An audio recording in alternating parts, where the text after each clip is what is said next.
Kama mjuavyo, wajibu mkuu wa REA ni kuhamasisha na kuwezesha upatikanaji wa nishati vijijini.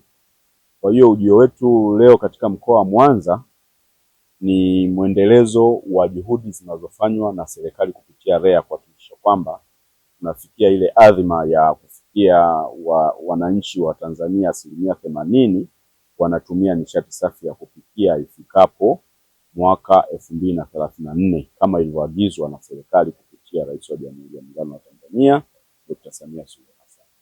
Kwa hiyo ili kufikia azma hiyo, wakala wa nishati vijijini umekuwa unabuni miradi mbalimbali, na tukasema kwamba kwa sababu kwa kiasi kikubwa wananchi wetu bado wanatumia kuni zile zile na mkaa ule ule, tukasema kwamba ni lazima tuangalie njia ambayo itawawezesha waweze kutumia kuni kidogo na mkaa kidogo sana, au ikiwezekana pale panapopatikana mkaa mbadala na kuni mbadala basi wazitumie hizo.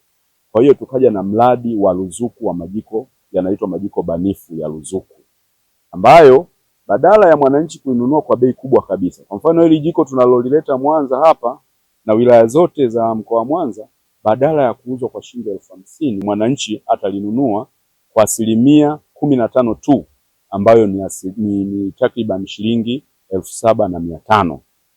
Kwa hiyo na ile 85% yote inalipwa na serikali kupitia wakala wa nishati vijijini.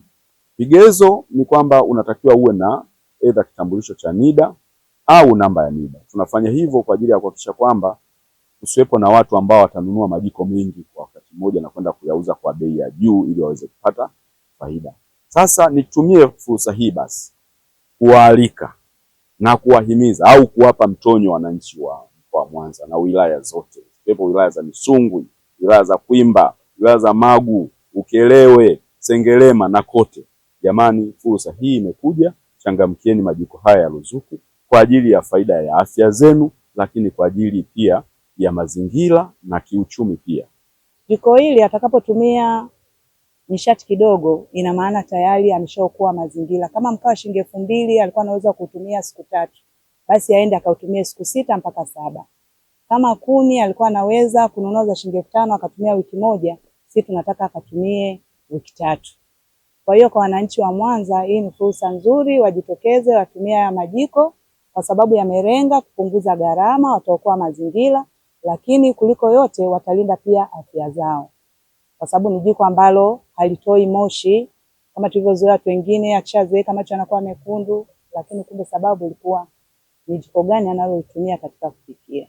Nimeona hapa baada ya kuweka bei ya ruzuku, hili jiko litauzwa kwa 7,100 ambayo ni reasonable, lakini linaweza likaboreshwa kukawa na categories. Kwa mfano, wapo watu wa vijijini wakachukua jiko la 7,000, wengine wa vijijini wakataka jiko la 10,000, wengine wa vijijini wakataka jiko la 15,000 kulingana na kipato chao. Kwa hiyo kukawa na quality tofauti tofauti, kukawa pia na muonekano tofauti tofauti. Zitaendelea kushawishi wanawake wa vijijini kuendelea kutumia, lakini hii kitu ni nzuri, ni sustainable. Nimeona ni jiko ambalo ni zito, lakini pia kama ulivyosema litaondoa adha ya matumizi mengi ya mkaa na kuni. Kwa hivyo kwa kuwa ni pilot, nafikiri sasa REA tushirikiane kufanya research juu ya uboreshaji wa haya majiko, ili tutakapokuja kulaunch kitu kikubwa zaidi